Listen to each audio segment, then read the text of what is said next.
Hi, everyone. Thank you so much for being here. My name is Shuchi, and I'm the director of the Transnational Literature Series at Brookline Booksmith, just out of Boston, Massachusetts. The Transnational Literature Series considers migration, the intersection of politics and literature, and works in translation. We will be hosting at least an event a week for the next couple of months, so please follow us on Twitter or on Instagram, or check out the Transnational page on our website for more information about our upcoming virtual events. Just a few Zoom tips before we begin. At the bottom of the screen, you'll see a few icons. One of those is a Q&A icon where you can enter in your questions at any time during the conversation, and we'll try to get to as many of those as we can. Another button will get you to the chat window. Unlike in-person events, you do have the ability to chat with one another. That space is there for you all, so please feel free to make use of it. My colleague Pierce will be in the chat dropping useful information, including links to books by our authors. We do make every effort to keep these events free to attend in the hopes that you will purchase a book from us, so thank you in advance for taking a look and supporting independent bookstores. And finally, you can see us, but we can't see you, so relax and please enjoy the conversation. Tonight's guests, Fowzia Karimi and Micheline Marcom, are here to discuss Fowzia's book, Above Us, the Milky Way.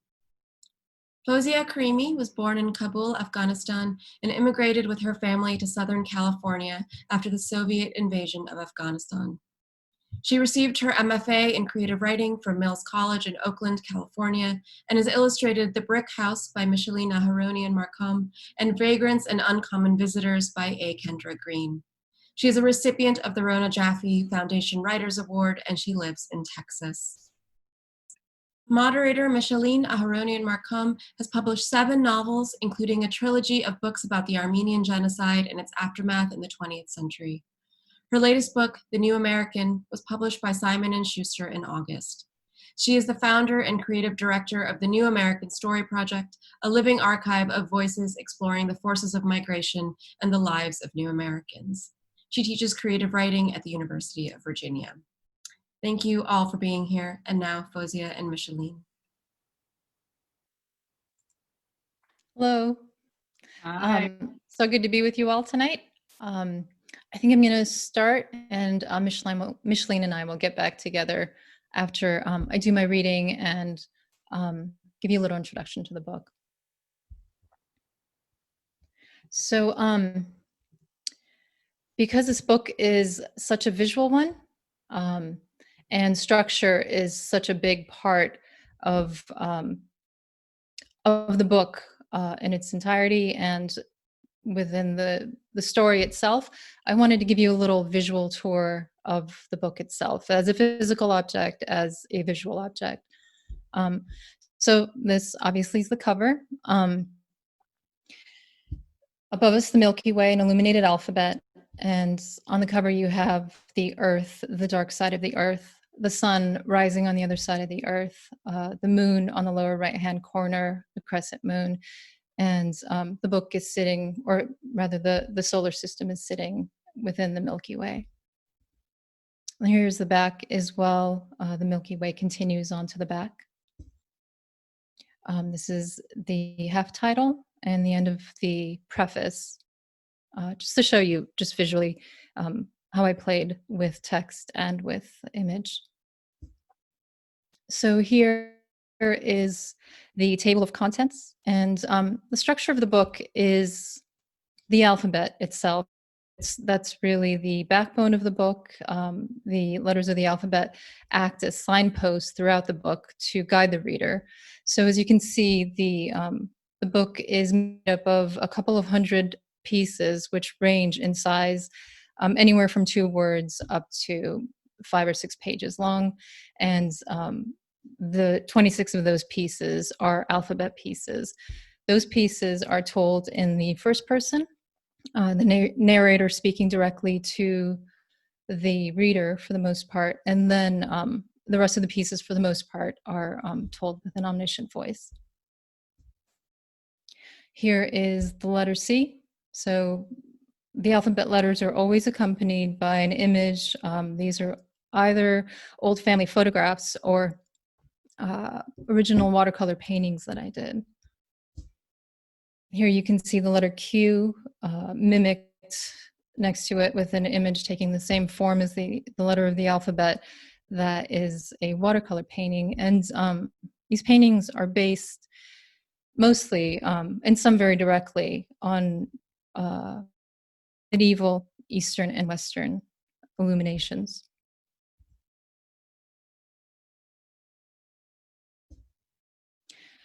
So the alphabet pieces all include an image. The images show up throughout the book at different places too. Here is a piece about my mother. These are her eyes. And it's about my mother watching actually Indian Hindi cinema when she was young. Here's a piece about immigrants with a painting going over the text. This is, some of you may recognize Hellmouth, which is a very popular image in medieval, mostly in Christian Bibles, but you'll see it elsewhere. And they're actually Eastern, Turkish, Islamic, Central Asian images that have a character that's very similar. It's an opening into hell. This one here is a torture chamber inside Hellmouth's mouth.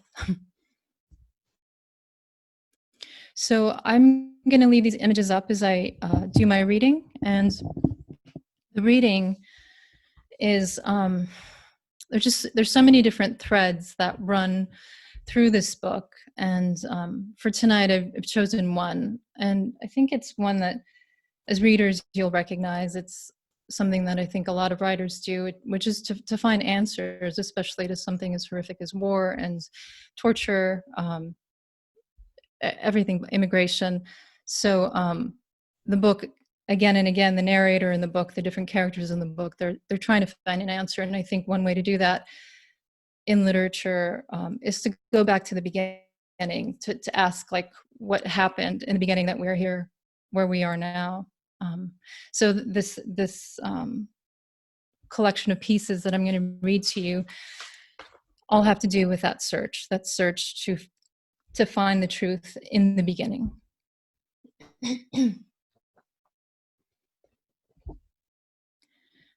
The letter B.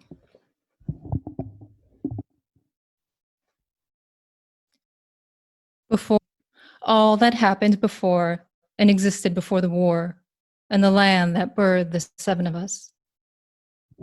You know, I'm going to back up a little bit and just tell you a little bit about the story. The stories about a young family who were forced to flee Afghanistan in 1980 to come to the United States. Those two places are never named in the book, and neither are the characters. So the characters are five sisters, their mother and their father, aunts and uncles, the dead, the stars, the moon, the sun, plants. There are a lot of characters that come up. But just so you know, that the story is of the war and their immigration from Afghanistan to the United States, and how they bring all of that with them through memory, through the dead, through stories, through fairy tales. So let me begin again. The letter B. Before. All that happened and existed before the war, in the land that birthed the seven of us. In the beginning, there was life, simple. Then the war arrived. In an instant, much happened, and suddenly we found ourselves upon a new shore and looked about us, at the sand, the waves, the bright star overhead. But what was there before in the first land, in the beginning? Bud Nabud. There was not in the beginning a family, a great and an ever-growing family composed of a matriarch, our grandmother, my mother's mother, the only grandparent living when I came into the world, many aunts and uncles, mostly on my mother's side, and many, many cousins of all ages and heights, with myriad interests and manners, ensuring that we each had a friend of our own when we went visiting. And there was much visiting. There was much food and feasting. Tea served endlessly, sweets set out in great cascading hills, pillows piled on cushions laid over limitless red rugs. There was the regular celebrating and commemoration of births and birthdays, circumcisions and graduations, holidays and anniversaries, of life, great and small, of loss, great and small. There were many stories, those told and those unfolding, budnabut, much talk and sharing, gossip and soothsaying. There was laughter and joy and life spread and interweaved across an entire country. We had my mother's grand family in the city and my father's small family of simple farmers who lived in a village hundreds of miles and a winding mountain pass away. There was travel between the two and always adventure and play, wagon rides and tree swings, carrots tugged out of the ground, corn twisted off tall, whispering stalks. Goats, chickens, cows, and dogs to feed, chase, and climb. A gurgling brook and the strawberries that grew on its banks. Hills covered with dwellings, dwellings bursting with life, streets filled with a traffic of pedestrians, vendors, cars, buses, and bicycles. Connecting all were neighbors, grocers, barbers, midwives, tailors, each like kin. There were markets and movies, street peddlers and their singular calls accompanying a rainbow of balloons or mounds of blood-red beets, which bobbed and peeked over the garden wall. There were rivers and picnics and the bright-colored, soft-curved automobiles that delivered us there. Parades and television shows, school and friends and painted pictures of sweet, ripe watermelon or sailboats crossing bright blue seas. And then there was war. In an instant, much happened, and suddenly. And war, on entering, obliterated everything and all. War, on entering the peaceful scene, turned it upside down and inside out. It shattered, severed, distorted, erased, violated, obliterated life, great and small. Harmony, great and small. Feeling, great and small. Wonder, great and small. What was a flower to war, a child to war? A culture, a melody, a river, a picnic, a ritual, a statue, a farmer, a fairy tale, a people, a memory, a taxi driver, to war. So the buildings and farmlands and mountain passes were bombed. So the people were disappeared, raped, tortured, dismembered, swallowed whole. So the children's senses became keener. The adults' minds numbed, their skin crawled. So the horror straddled and settled over the land. In the beginning, there was war. Before the war, there was family, there was life, simple. See how little patience I have for the orderly telling of things.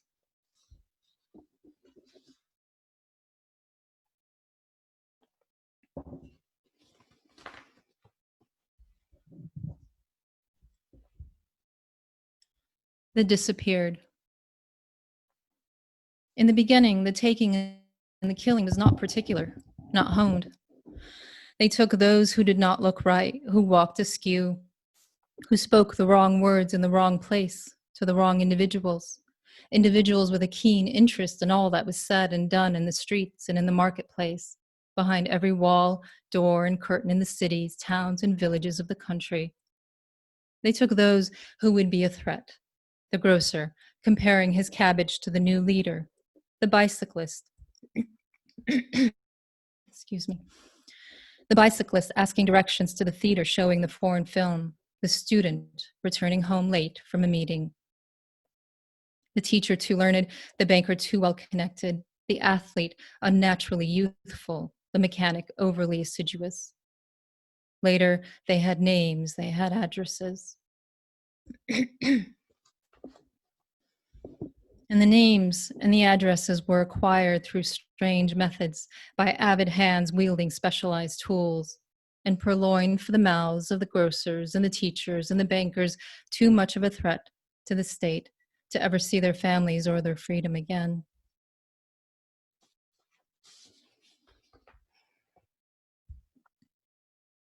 Blood. In the beginning, blood.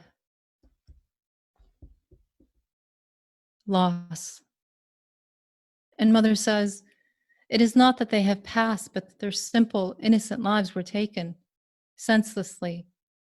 The legacy they leave is one of futility, of nothing where there should have been something, of a small void where a modest life might have been lived fully, a small void left by an insensate war that suctioned each life up as a vacuum suctions up dust.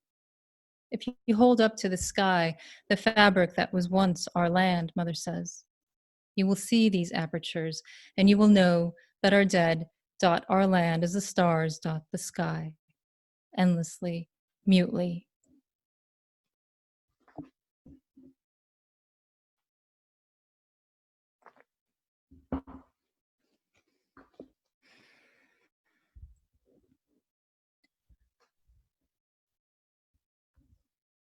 Mirror. And blood ran under door jambs, along gutters, down hills. It filled basins, wells, and valleys. It colored rivers and lakes. And soon the clouds reflected red.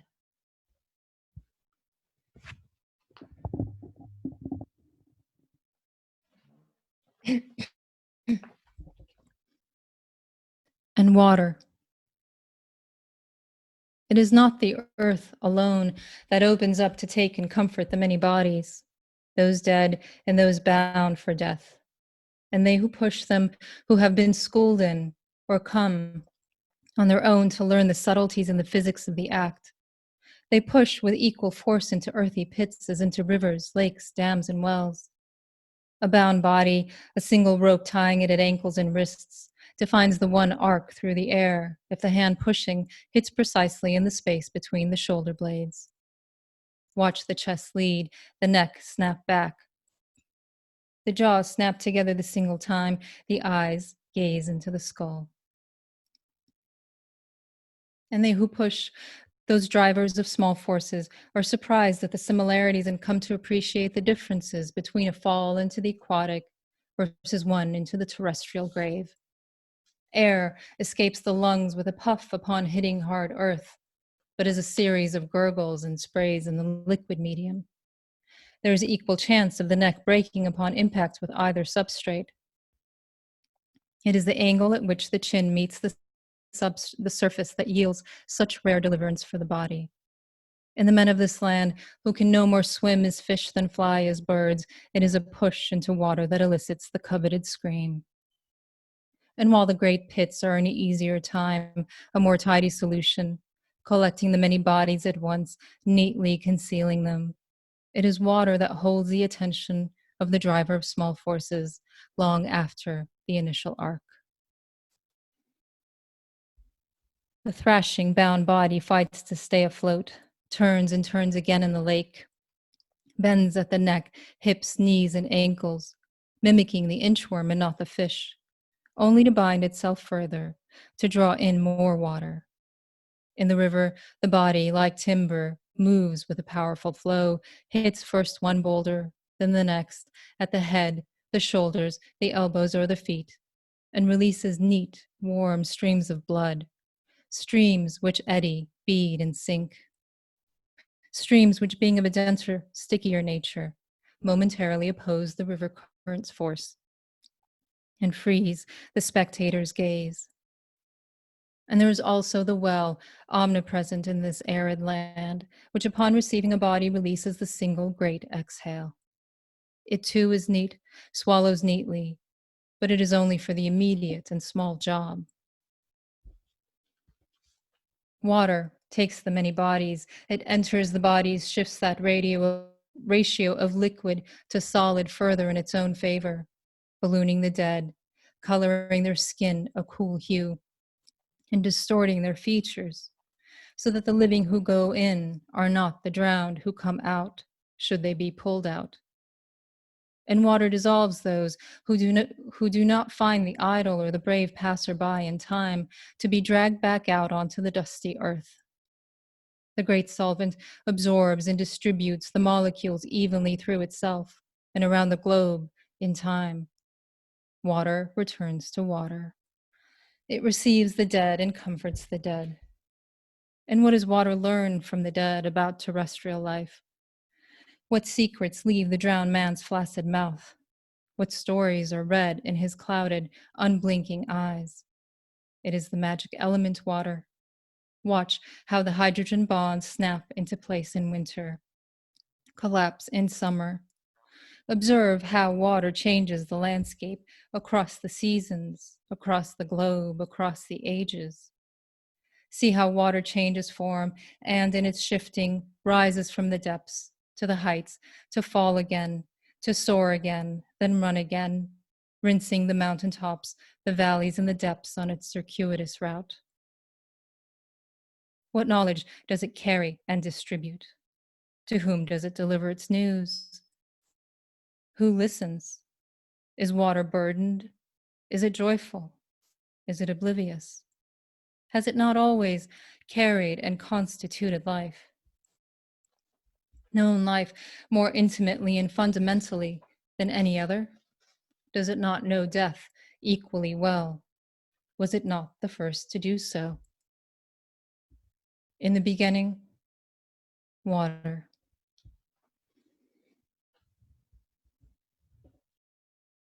Above. Dear reader, come, look.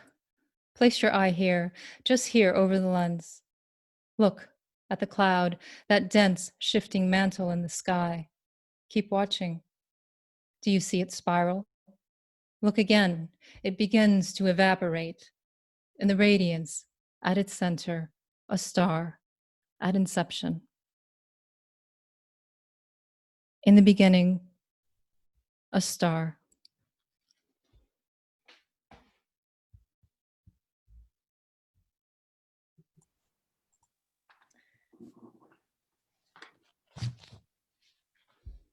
Oh, Fowzia, that was so beautiful. Thank you.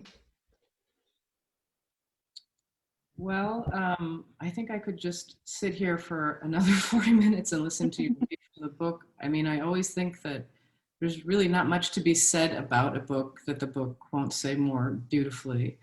And that is so true of this book. But I thought of a few things maybe we could talk about just really around your process, which I think is a very interesting one. I was thinking as I was hearing you read this just now and reading the book again this week, remembering the first time I heard you read from the book, which was over a decade ago, and how mesmerized, I still remember it in that moment in a classroom. I very rarely remember those kinds of moments. And it's still so true of this book, which if you haven't read it yet, those of you who are joining us, it's not only captured, I mean, this book is a masterpiece. It really is. It was a long time, I know, in the making, and I'm wondering if you can talk a little bit about the trajectory of the book, its design, how it came into being, from the pieces I saw many, many years ago to become what it is now, this extraordinary, I was thinking, well, it's extraordinary, but it's a synthesis of so many things, and this big synthesis and thinking about so many things, some of which were in the pieces you just read, had to find form. You know, I think that's what great books do, and this is a great book.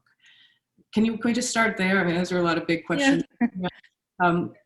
How the book came into the world, and it took time. I mean, at the end, I was laughing. I think I said this the other day when we chatted. When I got to the end, and the narrator's like, "Are you tired yet?" Well, it took a long time, and it took me a long time too. So anyway, just starting there, maybe. Yeah, I remember that class. I remember writing this piece. We used to write these short pieces in Micheline's class every week after reading a book.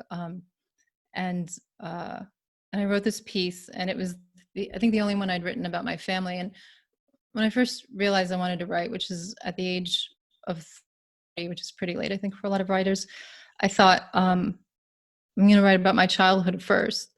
And yet I didn't in graduate school. But then I wrote this piece that is now the preface, or rather the prologue in the book. And weekly we would get up in Micheline's class and go up and read the piece. And I got up there very nervous and read it, and everyone was really quiet. You never know what that means. Is it just terrible, they don't get it at all, or is it actually doing something? And Micheline afterwards assured me that it was doing something, in fact. but you're in school, you do other things, and that was the one piece that I just kept going back to. I thought I was going to write short fiction, and this piece just kept speaking to me, even though it was on a computer, shut away for about a year and a half, and then I went back to it, and everything else just grew out of there. And one thing that Micheline would tell us in class was that books, they teach you how to write them. This isn't something that she could teach, that any teacher could teach. If you're going to write, you learn through the process of writing your first book. And that has been absolutely true for this one. At every point, you just write. You write what's there, what has been brewing for, in my case, since childhood. Stories that I thought I would never write have made it into it. And these small little bits of personal philosophy that you have somewhere in you that you don't think you'll ever share with anyone. It's just kind of how you see the world, how you experience the cosmos, which we all do in our own ways and in a collective way as well. These things were all there, and it was just a matter of writing them. And I'd write a piece, and then the next morning wake up with an idea for another piece that was connected, and it just kind of kept going that way. And for a long time I was writing mainly about childhood, and not in a literal way or a chronological way, but just that internal experience of being a child, of being in the world, of absorbing everything, family, again, in my case, war, immigration, the stars, friendship, plants. These things are all in there, and they just they take their time to brew, and then they want to speak. They have something to say. So the pieces kept getting written, and then I would think after 3 years, I'm done with this book. It's finished. This is how long books are supposed to take. 2 weeks later, another piece wants to be written, and so you sit down and you write that, and this process just kept going until I think around year 4 or 5, I thought, okay, I'm really done now. I need to move on. I have 5 or 6 other books that I desperately want to get to. But this just wouldn't let up. And the alphabet, that structure came in around that point, through a dream that I had about the alphabet as sort of a backbone for a book. So yeah, I think they just, the work is there. You show up, you honor it, you honor that process, which is unconscious and conscious at the same time. And life is going on at the same time. You have your job, you have dogs for me, you have family, you have things that come up that are really difficult to deal with, other things that are wonderful. You travel, but the work, if you keep coming back to it, is there to speak and to be written. And I had faith that something drove the work and guided me throughout the whole process. It's not like I knew at every moment what I was doing, but I knew that if I listened, the book would do the work. And it actually literally speaks. The book speaks in the book. It is part of, it's aware of its own telling. Yeah, very much so. I mean, that the way in which this book, which is about so many things, is also about books and what books are. And I know that you love books, as do I, and believe in their sanctity, the ways in which they are this incredible technology that we have developed as human beings, and they're so extraordinary, as is the alphabet. When that came in for you, which you could talk about, because that seemed like a huge shift in terms of how the book could find its pattern and form. Mm-hmm. I mean, I know you listened, but I know you must have worked your ass off. I mean, the book, because a book has to cohere to be a book. Otherwise it would just be a collection, of beautiful things, but not a book. And this is such an extraordinary book because of this way the form, I think a masterful book is content and form finding their expression or something like that. And all of the synthesizing, all the things the book is thinking about, East and West and memory and myth and tale. And then when the photographs came in, I mean, wow, I was so surprised by that. Even, your artwork, which is so beautiful, and everything else. And I wonder, I don't know if that can gets you thinking. And the dreams, which are given their due as well. And the book is a dream. Can you talk about that a little bit? I mean, just... Yeah, I'm I mean, I'm a keen dreamer. It's always been there for me since early childhood.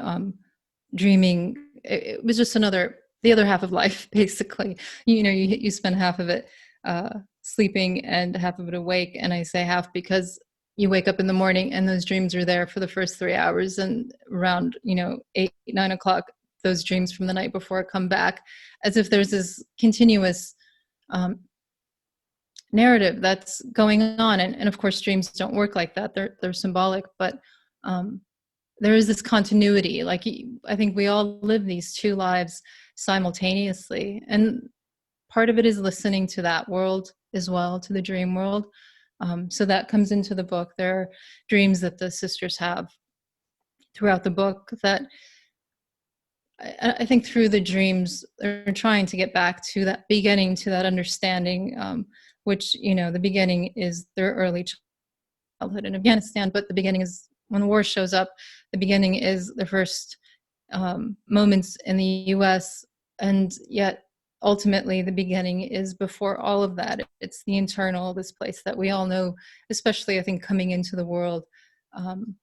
We have this connection to the dream world, to the imagination, to that vastness that is the cosmos, is with us.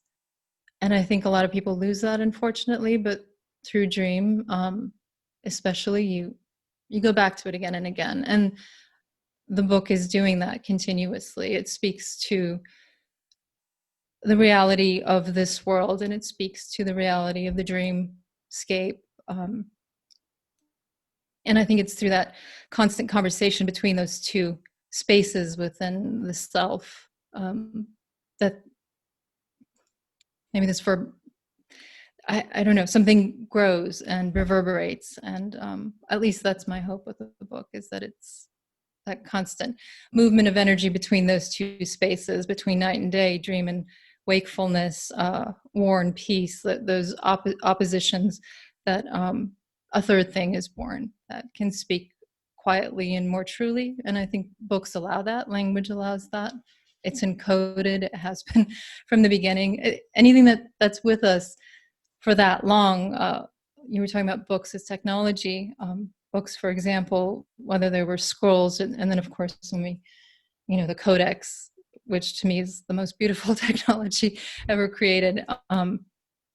These things that have been with us and have grown with us for millennia, for centuries, for millions of years, that they become a part of us. So that the book, I see it as, and I don't mean my book, just books as a technology, as living, breathing things that have great capacity to get at those very human, very primal, very cosmic energies that in other ways I think is hard. When we just are speaking, I think it's hard to get at those things. But books allow that, and for others, music allows that, or dance. It's just, for me, language, I think, is just phenomenal in what it allows. You have these 26 letters, and look what we can do with it. Yeah, it's so beautiful. I know. Well, maybe you could talk a little bit. There's so many things I'm thinking about, but one is, I know for you, since I've known you a long time, you're a visual artist. You studied biology. You are an extraordinary reader and lover of literature and books. And then when you made your own book, can you just talk about how you taught yourself that program, that you knew that from the beginning to the end, that the book itself, this gorgeous object that, and God bless them, really, your publisher, for making this book, because it's hard to get a book like this made in this day and age. And this was Deep Vellum who did this. How you did that, that you knew that the book itself is an object, it's an art object, in the way that they were when the scribes made them, or, for the Egyptians, it was understood to be a holy and a sacred practice, to make a book. Yeah, well, my writing practice, I said earlier, I didn't begin to write until, or realize that I wanted to write until age 30. But I've been writing since 8th grade. I picked up a journal, and so journal keeping for me was that practice of writing, and it was such a personal thing. And over time, I found that because I see images continuously in my mind. I wanted to set them down too. So a lot of my journals have, images in there, some really quick, others more involved. And for years I kept a dream journal, which was much more involved. All the dreams were painted. And the two speak to me all the time. And I was telling you this the other day, that the work that I've always found myself attracted to is the work that is wholly like made by the person, whether it's it's the hand, it's the mind, it's the mouth, it's the senses. And I can't imagine doing only one part of that and letting somebody else take the other part. I mean, you could call it being controlling, but I don't think it's that. I think it's just that life is just such a holistic experience for all of us. And my inclination is to set it all down with the drawings, I designed the book from, the outside covers to all the way through the end papers, everything, all the layout, everything was me as well. Because you just spending 10 years with a book, you get to know it really intimately. And it just seemed wrong at any point to hand it off to anyone else, including editing. I met Will Evans of Deep Vellum, and one of the first things I said to him was, I do not want an editor. Like every word in this book is placed with intention, and the placement of all the pieces is very intentional and particular, so that words here will speak to words here, images here speak to words there. Like everything is speaking to everything else. Every string is pulled taut. And this is why it took 10 years. It's because I very conscientiously worked on it at the level of language and syntax, and emotion, and all of it, just is in there. And so what I was going to say earlier is the work that inspires me is the work that does that. So, William Blake or Henry Darger or the early illuminators, they of course had people who did the text and others who did the writing, but still that fully handmade immersive process that these old illuminated texts went through. I just feel like books are most alive when you can do that for them, when you can pull them together in all those ways. And I'm really fortunate that I can draw as well as write. And in the design aspect, that was not something that I do naturally, that comes easily. I had to, every single little thing that I, did with the layout, I'd have to watch a tutorial or read one and do it. And then 3 days later it's forgotten. And I wake up in the middle of the night crazy that, like, what am I doing? I do not know what I'm doing. And yet I couldn't not do it. I couldn't hand that off either. So, yeah.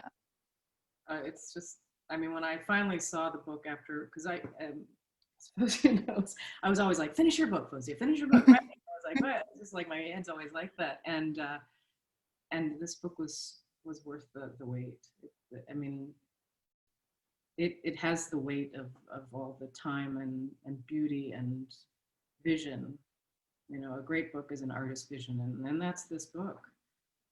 There's so much to talk about inside the book, and the book has to be read and reread, but I feel like I do want to, I was thinking this time as I read it, probably because of my own obsessions, but around books as a kind of cenotaph. This book is so many things. It's not one thing, but it is a cenotaph, and it is an homage, which is not exactly the right word, to your family, your mother, Afghanistan, all that sorrow. I feel it as I say it. It's just, and the weight of that, and then still the levity. There was a question from your sister, a younger sister, in the Q&A, and people should ask questions, just throw them in there, but around the child, and still the children are there, and their childlike wonder is present in the book too, and how that book holds all that while still looking straight into the war. I don't know if that makes you think about talking about that. I mean, just all the things the book is handling, the register it moves up and down. Were you aware of that, or you just, how did you organize it, or I'm curious? Yeah. No, I wish I could say that it all just came through and I didn't do the work. And people say that, that the muses helped or the book wrote itself. And it isn't that at all. Like, I really am conscious of the placement of every letter in that book. And it came through emotionally, as well as through mind, through spirit, through dreams. But the emotions were heavy for sure. And I think one thing that made it easy, in one way anyway, is that I have a really long memory. Sometimes I hate my memory. It goes back very far and I remember too much. But it was easy to go back and really embody that child, witnessing the war, its unfolding, witnessing what happened to Afghanistan. I was witness at every moment, and I knew that I had to do that. It was a job for me. As a child, as a 6-year-old, I knew, like, this is my work, because everyone else, the adults, were all, suffering so much and trying to protect the children and their lives. And as a 6-year-old, I didn't think about my age. I just knew this is my work. Since they can't do this, I need to observe. I need to collect and do it emotionally as well as through the eyes. And so it was easy to go back to any one of those moments and feel that. And in childhood in Southern California in the early 80s, and the beauty of that, and the warmth of family and sisters and sisterhood. Yeah, that was all there. And as far as the cenotaph, I think when you're doing all that observation, you become that. You are a tomb for the lost, for the war dead who had were lost, buried in places no one knows about, dismembered, tortured. And so you become that thing. And I think writing the book, I know from being a reader, the books are the places where the dead go, where the unburied dead go. And so it was a way for me to release them as well from my own body, from my own memory. Yeah. Yeah. Right now that it's done and I do. Yeah. How? What's different? I feel lighter, and even the memories, I feel like I've set them down here. They're there. So I don't have to carry that particular set of memory.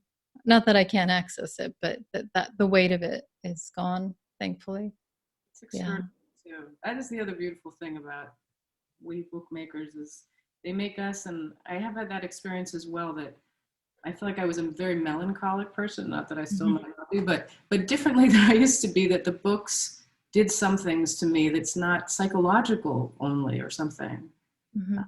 Yeah, and I guess it is through the alchemy of bookmaking for the bookmaker herself. I don't know. There's something alchemical in books for reading them and writing them. Yeah, definitely. I mean, I think language is alchemical, and memory is, and I think for me, imagery is as well, especially when it comes together with text. I think the two are definitely doing something synergistic and alchemical that it raises the vibration. And I know the books that I love, the ones that I go to and hold as sacred, they do that. And not all books do. I think most books don't, but the ones that do, for me, Moby Dick or The Magic Mountain, or, I mean, there's just so many. I'm reading the Greek tragedies now, but even in translation, so it's not straight language, it's something else, but we do it with the alphabet. They do something really powerful, and I think that's why we continue to read. People keep talking about the death of books and the death of reading, and I don't think that's true at all. I think those of us who can access that through books and who are willing to put in the work, because it's work, whether you're writing them or reading them, you find that. And it's a really profound thing. It's an ecstatic experience, or can be. Yeah, it can be, absolutely. Yeah. I feel like, so we should open to questions. If people have any, they can write them in the Q&A box that I see there. Sami, I hope we answered your question, writing from a child's perspective. Does anyone else have any questions? I have one. Mine also is, if you could talk about Kepler. Oh. I feel like Kepler runs through this book too. Yeah, he's another unnamed character, but more hidden because he's never directly mentioned. He's the young astronomer, the new astronomer. And Kepler is very strange. I mean, I didn't know anything about Kepler. I love the stars. I love astronomy. But again, I had a dream about 3 different individuals. One of them is this astronomer.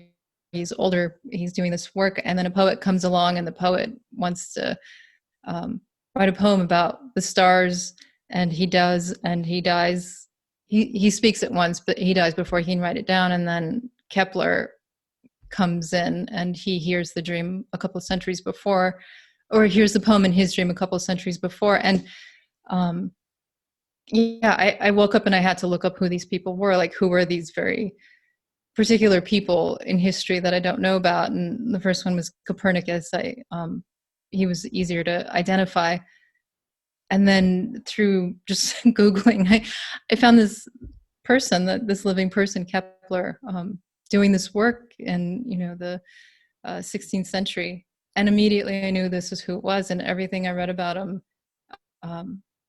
I recognized it was, there's some recognition there. So in the book, he's actually the one who creates the automata, who are the sisters who arrive a few centuries after he has lived. But they both share the love for the sky, the sisters and Kepler.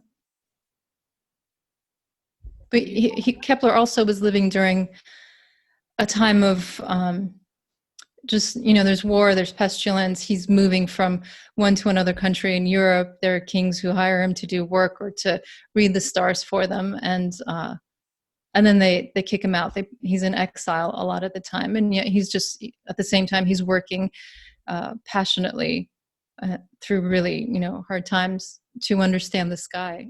He's the one who figured out that the planets in our solar system, they run in elliptical orbits, not circular ones, and that the sun, in fact, is the center of our solar system.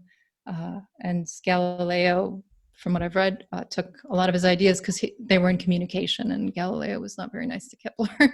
He would ignore his letters, but then take his research and publish it in Italy. So, yeah. Wow. I love how in the book, the mother is the sun, in the family solar system. So there's talk of the cosmos, the universe. There's talk of the family as the solar system. That the way that book just moves up and down the register symbolically, and knows it's a book too. It's so extraordinary. So somebody asked, is there any visual work that influenced the illustrations or illuminations? Yeah, it's mostly old medieval and some earlier illuminated texts, both Eastern and Western. There are Central Asian books, of course, the Christian ones out of Europe, but some of them very directly. There's an image of a group of women, Afghan women, mourning with they have their chadar on, but that image is directly inspired by nuns in a French illuminated Bible. Yeah. It seems like, Fowzia, that you like old things a lot. I think I am one of them that can relate to them. Yeah, I do. I don't know why that is. I mean, some of us just feel out of our time, and I happen to be one of those people. You do. You feel out of your time. Yeah, yeah. Well, question from Rick is, what books or like myth and folk tales or anything that you're reading now that you're finding particularly evocative or? Yeah, I mean, I keep moving back. I read The Golden Ass by Apuleius. It's the first novel in the West back, I think, in April or May, and just absolutely fell in love. Like from the first two lines, was swept away, like in that feeling of love, like that fluttery feeling that you get when you're in love, which happens with some books. And then I couldn't leave that time period. So, you know, the Golden Ass was originally called The Metamorphoses, and so then I went back and read Ovid's Metamorphoses, and then and then read Apollonius's Jason and the Argonauts, which isn't great except for Medea, and then read Euripides' Medea again. I'd read it several years ago, and just find her just incredible as a character. She's so vivid still, all these 2,000 years later. So yeah, so that's kind of where I'm at right now. Which is so amazing always to me, the books, how they cross space and time, and how, I mean, I've always felt, well, definitely in the last 20 years of reading a lot more and writing, that they find me as much, when I need them, I'll find those books, and how magical that is. The one thing I want, and I don't know if you want to talk about that, or just like, you're a beautiful book, but often my students will beat up on old writers, old dead writers, and I'll be like, don't do that. You have to love them. Wow, you kiss them, love them. And that's what I've so appreciated always about you, is you're such a lover. Like, when you're a maker of books and art, but you love books. Have you always loved to read and books? That's been something for you? Yeah, I came here in 1980, and that I was 7. I turned 8 that first year, and I had my closest friend in that first year was this girl, Susan, who was Czech. She'd been here, I think, 3 years. She was also an immigrant, and this little really cute blonde girl. And her mother, for some reason, decided for my 8th birthday, she was going to take me to the public library and buy me or get me a library card. And it really has been the most incredible gift I've ever received. Nothing rises to the level of the value of that gift. Not that I wasn't going to the library at our elementary school, but the library was, from what I remember, this is in San Fernando Valley, California, was at least a mile away, maybe 2.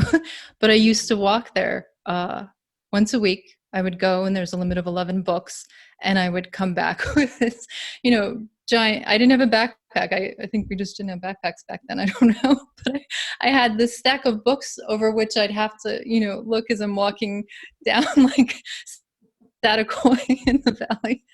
There's all this traffic, and walk all the way back home with this huge stack of books, and I would read them all in that week. And when I first came, I identified with fairy tales because those I knew before I could even read. In Afghanistan, we had a strong oral tradition.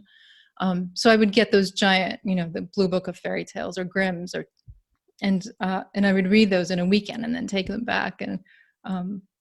And yeah, that love has always been there. And it's a love for story, for language, but it's also just home. Like, all the times that you feel out of place in whichever culture, or both cultures simultaneously, books allow you to find yourself, to be yourself in the world. There's always, and to be anybody and anything else at once. There are no boundaries. I mean, you've got the 2 covers, but it's incredible how, boundaries don't exist when you pick up a book. You can become anything. So true. And there's such good company. Okay, there's one last question, and then I can't believe it, but it's already like almost 8 o'clock. Yeah. Do you have a favorite part of the book, chapter in the book, that means something? And if so, why? Or that is something for you more than others? I don't know if I'd say favorite, but I will tell you that the heart of the book is the taxi driver.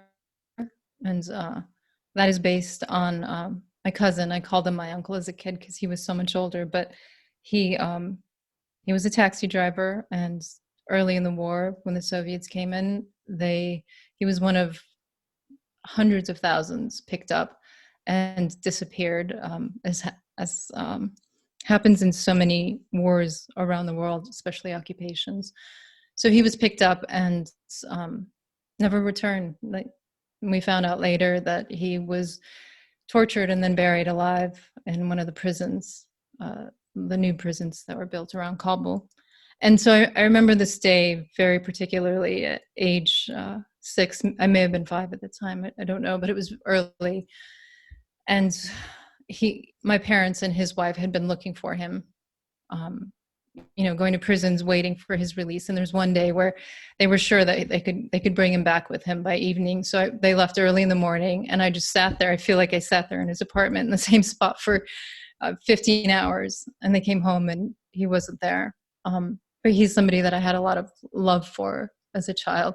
And really, I think the impetus, the heart of the book is him, the taxi driver. So, yeah. Well, I could go talking forever, but I guess we have to stop. So thank you, Brookline. I hope everyone will buy the book from you guys, because, we need bookstores like yours that make books like this move in the world. Thank you. Thank you both so much for this. It was an extraordinary, rich conversation. Fowzia, for your reading and all you've put into this book, and Micheline, for reading it the way that you read it, and kind of really taking it in and taking all that it's offering. We have a couple of events next week. You can find out more on our website. Thank you all out there for being here, for asking questions and spending an hour with us. Hope to see you again soon. Thank you so much for having me. Thank you, Micheline. Bye. Bye-bye.